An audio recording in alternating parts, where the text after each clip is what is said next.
This is RTV6 News at 11, working for you. And good evening to you. Here at 11 o'clock, I'm Mark Mullins, bringing you the news from my home as RTV6 practices social distancing. And I'm Amanda Starantino. We start tonight with the latest on the impact of the coronavirus in Indiana, from lives to jobs to community assistance. There are now 350 COVID-19 deaths reported in the Hoosier State.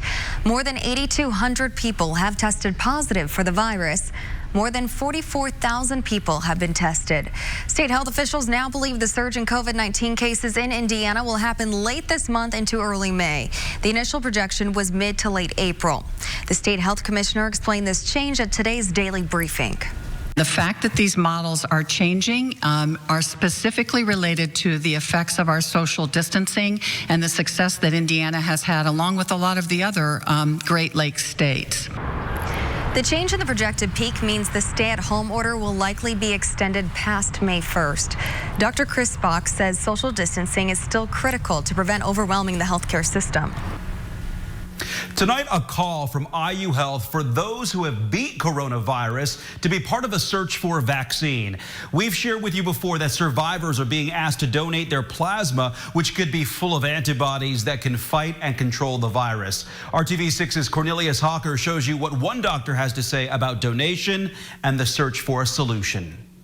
Ask any reputable doctor and they'll tell you it'll be at least a year before a vaccine for coronavirus is available. We cannot put out a vaccine or any other product to do harm to our patients. That's our first rule. So we cannot provide something that actually will do harm. With thousands of people dying daily, doctors like Nicholas Barros are turning to a time-tested treatment, convalescent plasma, to try and help those fighting the virus. We can get those antibodies within the plasma of patients that have recovered from COVID-19 and infuse them into patients that are struggling with COVID-19. Convalescent plasma was used for the SARS epidemic and H1N1 with relatively good success, according to Dr. Barros. Last week, we told you about another doctor, Sarah Dilley, who beat coronavirus and was donating her blood. Since we don't have a medication that's directly against this virus, and since we don't have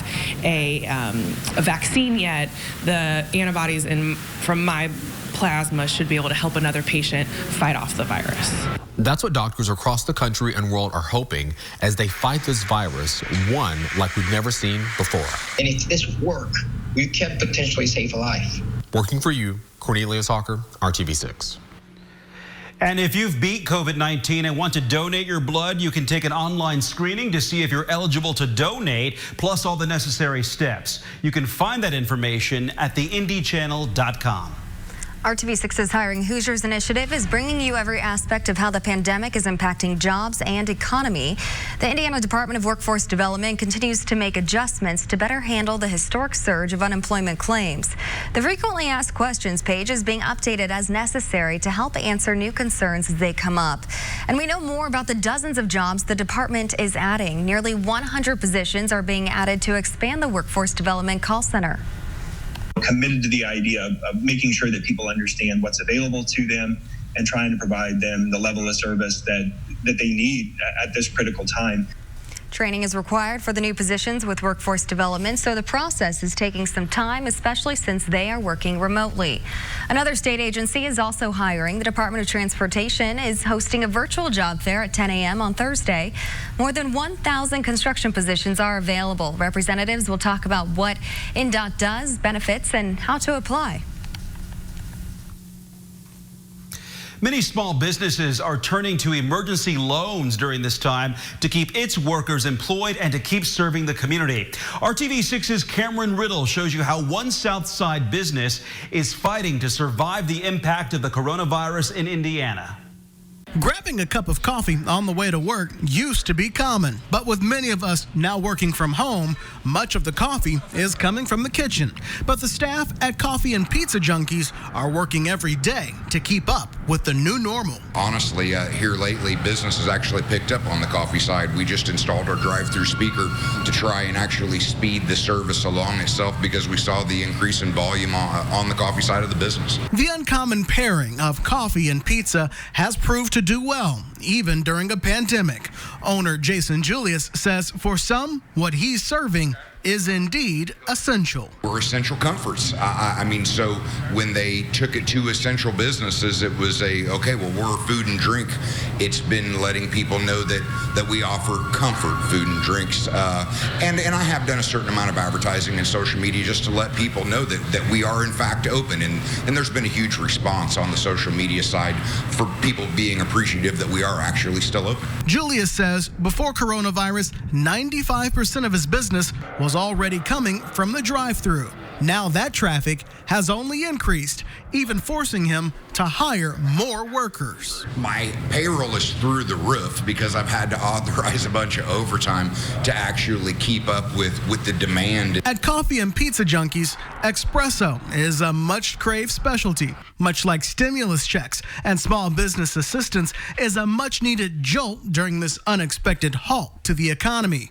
Julius is exploring the possibility of loans to help cover employee pay, but may not need too much help.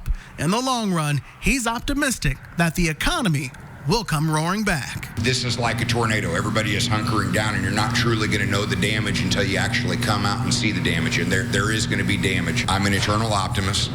I am a student of history, and America has really come back over some really hard times. In Indianapolis, Cameron Riddle, RTV6. You can find information about support for small businesses, plus unemployment benefits and companies that are hiring right now. Just go to hiringhoosiers.com. Now to the latest on the toll COVID-19 is taking on lives around the world and country. There are now more than 2 million cases confirmed globally. That includes more than 682,000 in the United States. More than 119,000 people have died worldwide, including more than 23,000 deaths in the U.S. More than 448,000 people have recovered around the world, including nearly 44,000 in the U.S. And there are signs of hope in some of the hardest hit areas of the country. The governor of New York says key COVID-19 figures continue to indicate that the state is flattening the curve.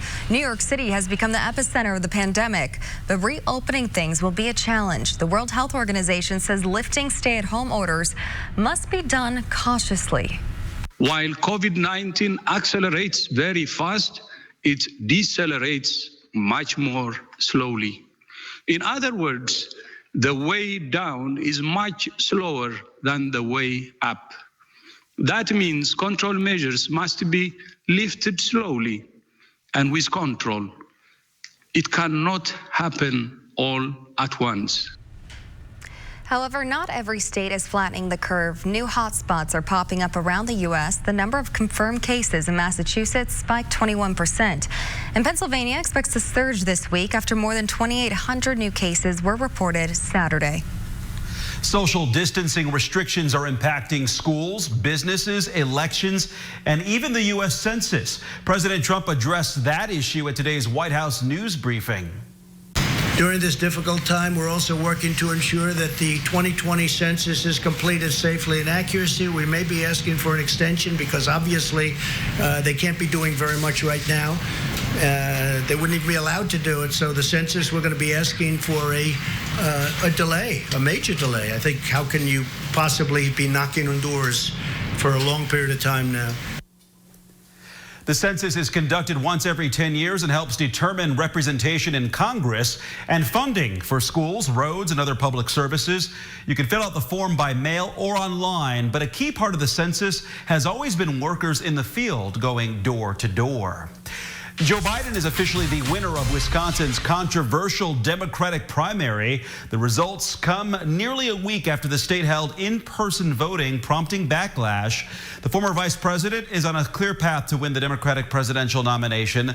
Also today, Biden received a key endorsement from his former main rival on the campaign trail. So today I am asking all Americans, I'm asking every Democrat, I'm asking every independent, I'm asking a lot of Republicans to come together in this campaign to support your candidacy, which I endorse. Vermont Senator Bernie Sanders ended his presidential campaign last week. The senator says he and Biden have agreed to form task forces to work on policy. IMPD and the city are encouraging the community to pay their respects to fallen officer Breanne Leith while maintaining social distancing.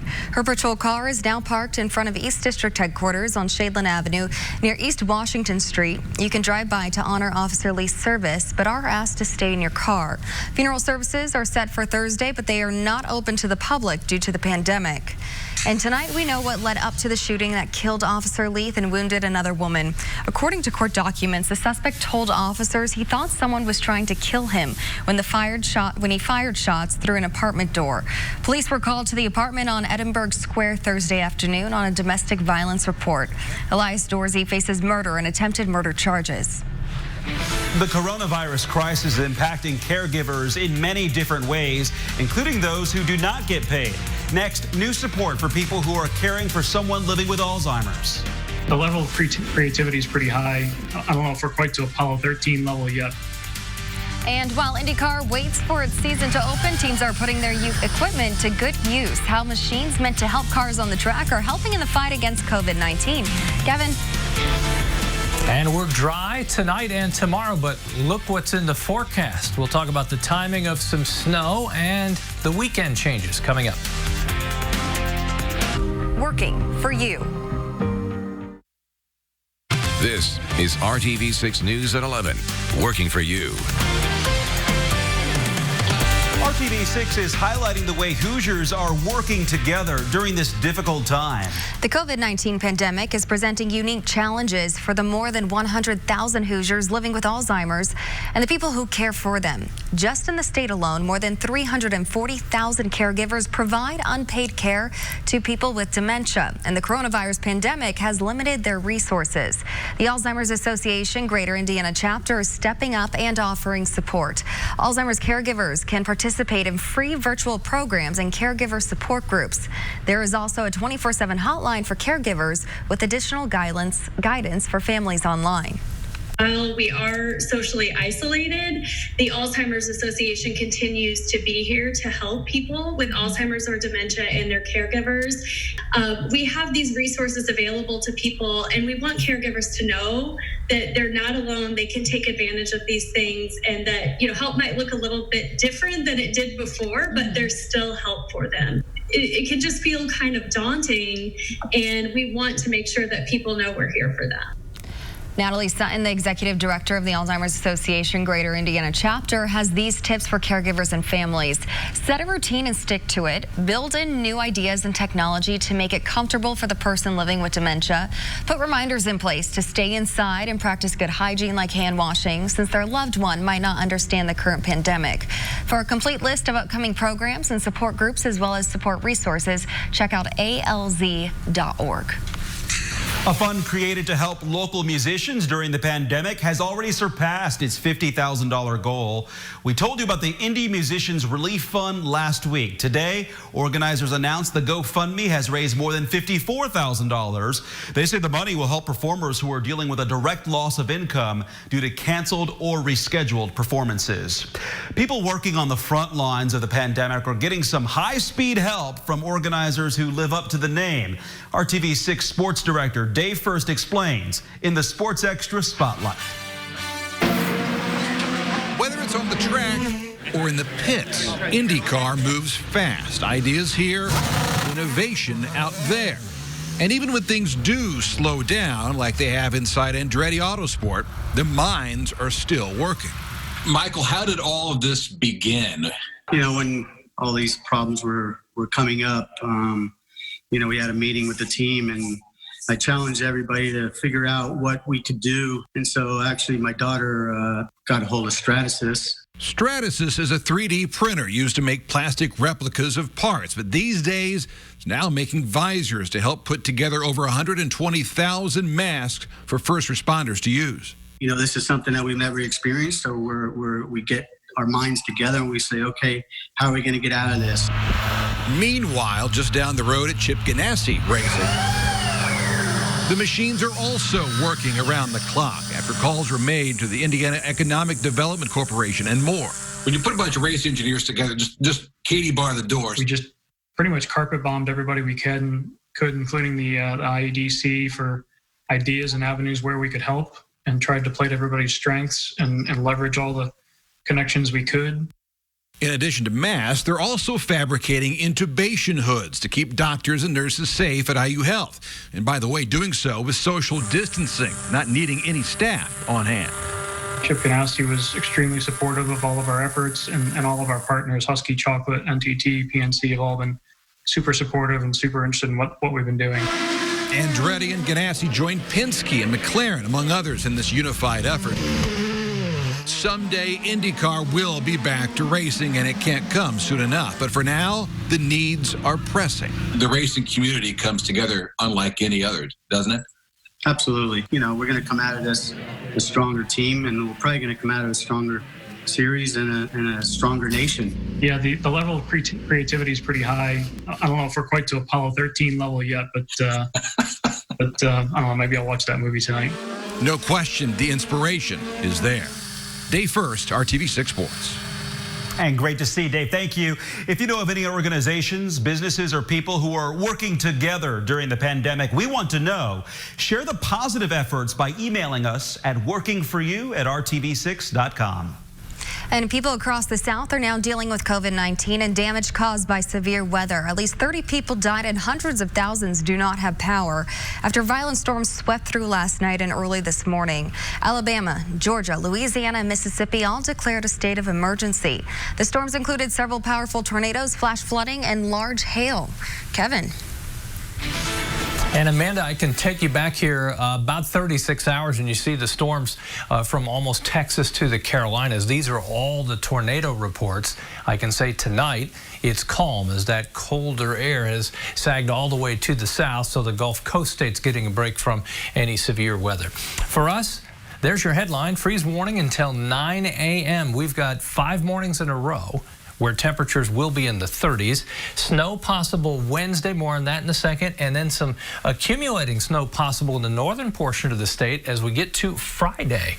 Lots of spring-like action here in the forecast and the wide variety of weather we expect this time of year. 35 in Kokomo, 41 in Bloomington. We'll all be united basically in the lower 30s. The race is on for clouds to try to come back before temperatures really bottom out. Notice the wind is calming down. We had a 48-mile-per-hour gust earlier today. Winds overnight will drop to around 10 miles per hour, then come back a bit tomorrow. Freeze warning, all of central Indiana, 30 to 32 degrees. If you do cover any plants, don't forget to uncover those before you go about your business tomorrow. Temperatures Tuesday, Wednesday, and Thursday, all in the 40s for highs. If we see some snow Wednesday, for example, it will be melting rather quickly. Thursday's temperature still in the upper 40s as well. Just to show you, high temperatures tomorrow should be at 63 degrees. We're nowhere close to that from Logansport to Frankfort and Anderson. Central Indiana, 46 in the metro area. 47 is a popular temperature elsewhere. Upper 40s to the south, but don't quite make it to the 50-degree mark.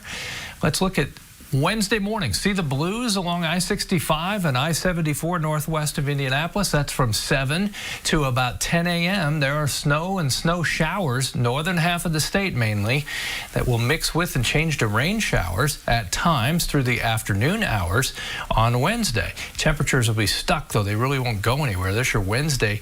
Temperatures in the 40s once again.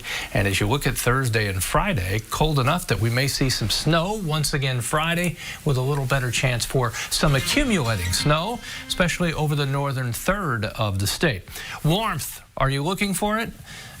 We'll redefine what warm is. 54 Saturday, 60 for the high temperature on Sunday, and that will come with some rain showers, and it will just take a while. There's your string of mornings in the 30s, and we'll hit 60. If I could circle that on my TV here at home, I would do that, but I don't want to ruin this for later viewing, okay? Back to you guys. Thanks, Kevin. And We're Open Indy is RTV6's campaign shining a light on businesses that are still serving the community during the coronavirus outbreak. If you have a taste for a home-cooked meal but don't feel like cooking at home, our Brad Brown shares what's on the menu at a classic cafeteria. During all of this stay-at-home time, people are flocking to comfort food. Well, now you can get all of that to go for any meal, any night of the week at MCL restaurants. Our core customer comes in 5 to 7 days a week. We have some customers that come in 2 times a day. So to still be able to feed them and for them to still come in is really good. They're happy we're open. They're happy to see us. Family owned and operated for 70 years. Many of the MCL recipes remain unchanged for 3 generations. And all of those favorites, the mashed potatoes, the fried chicken, the pies, are still ready on the MCL menu. The funny thing is, the favorites were the favorites before. People are still coming in for stuffed chicken breast. They're still coming in for fried chicken. They're still coming in for macaroni and cheese and green beans. That hasn't. The favorites have not changed. They're the core that we've had since we've opened. Staffing has been adjusted with the dining rooms closed. Chef Ian is making all the famous cloverleaf rolls and baked goods for several restaurants out of this one kitchen. When this first happened, that was my job, is to scale down all the recipes so that we're not cooking in these huge batches and we're doing 5 or 6 orders at a time, just to make sure that they're still getting a fresh product and not one that's been cooked all day. But it's a continued dedication to their customers that's keeping MCL going strong. You don't really get into food service to make a ton of money. You do it because it's your passion, and everybody that works for us has a passion to serve the customer. MCL has 5 Indianapolis area restaurants. They're also located in Avon and Carmel. They do continue to have their daily Blue Plate specials as well, and on Thursdays you can get a slice of pie for 99 cents. This week, it's apple pie. Working for you, Brad Brown, RTV6. This is what most people are doing. They're touching the front of the mask, taking it down, which is a contaminate size. New and next, are you wearing your face mask properly? The common mistakes being made and how to prevent them. Forgettable jeweler. This is RTV6 News at 11. Working for you. The Centers for Disease Control recently recommended that everyone wear face masks in public to help stop the spread of COVID-19. That has led to even more people buying masks online or making their own at home. But once you have a mask, do you know how to wear it properly? Scripps reporter Jessica Paris has what you need to know from an expert. We have what most people see are their level 1 through 3 surgical masks, which are basically not N95, but they can prevent from people coughing and spreading some virus. And then what has become very popular and on the subject of many online things is basically making your own homemade mask. Dr. Kenny Bond, board certified in emergency medicine, working at UCSF Fresno in California, helps explain 2 important steps to properly use a face mask, whether medical or homemade, so people don't end up contaminating the mask unintentionally. First step is wash your hands. Second step is understand that the blue part is basically the part that's exposed to the outside, and that's the part that's going to be carrying outside virus particles. So that's important not to touch the outside part of the mask. So how do you do that? What we do in the hospital is, and what we recommend people is you basically hold on to the straps, right? So I use the straps in order to take it off, and I never touch the outside part of the mask. Another major tip, don't pull the same mask up and down on your face while using it. The biggest problem happens is that if you take it down like this, this is what most people are doing. They're touching the front of the mask, taking it down, which is a contaminate size, getting food, eating your burger, getting your drink, and then pulling it right back up. So you pretty much have just taken any protection and probably gotten rid of it, or maybe even increased your risk. You might as well not wear a mask at all. If you only have one mask with you and you really need to take it off temporarily, Dr. Bond recommends using the straps to take it off and placing it in a plastic bin or something similar where it's not touching anything else. Once you finish using the mask altogether, place it in the trash, or if it's a cloth homemade mask, directly in the washing machine, then wash your hands. People are hoarding things like Clorox wipes and different cleaners, but understand that the virus is very susceptible to this crazy thing called soap and water. And that is probably the most important thing. Some masks like this one come with eye protection. The CDC says covering your eyes isn't really necessary unless social distancing isn't an option, like in a hospital. It's really not recommended for everyday use. It's important to remember the mask is to protect the user from infecting others, not the other way around. Knowing someone, being friends with someone, not being a stranger, that really isn't a good screen for whether the person has coronavirus, just asking if they're sick or not. Especially since the CDC estimates up to 25% of people are carrying the disease unknowingly because they don't have any symptoms at all. I'm Jessica Paris reporting.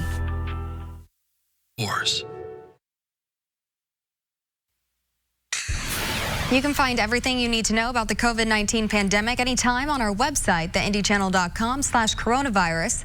That includes resources for people who are unemployed and small businesses. Kevin. Just wanted to point out, broadcasting from home can have its challenges. Rory Gregory was sitting on my coat before the show, so I almost didn't have a jacket, Mark. He's heavy to move. Excuses. Well, you won't need one for much longer. The news is over, but thanks for joining us here on RTV6. Jim, I head your way at 4:30 tomorrow. Have a good evening, everybody.